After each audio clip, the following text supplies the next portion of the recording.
Praise the lord. Look 2:7 છેલ્લો ભાગ એ જણાવે છે, તેઓને માટે ધર્મશાળામાં કંઈ જગા નહોતી. પ્રભુ ઈસુ ખ્રિસ્તના જન્મ સમયે પ્રભુ ઈસુ ખ્રિસ્તને માટે, યુસફ અને મરિયમને માટે, તે લોકોને માટે બેથલેહેમમાં કોઈ જગા નહોતી.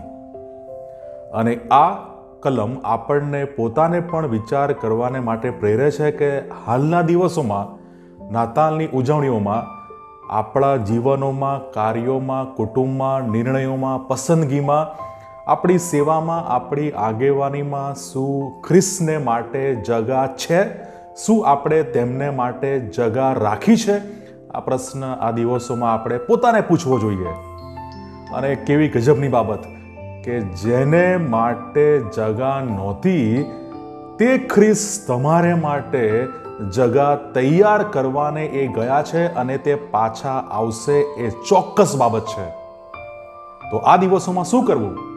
પસ્તાવો કરીએ, વિશ્વાસ કરીએ અને સંપૂર્ણ આધીનતાથી ખ્રિસ્તને આધીન થઈએ. God bless you.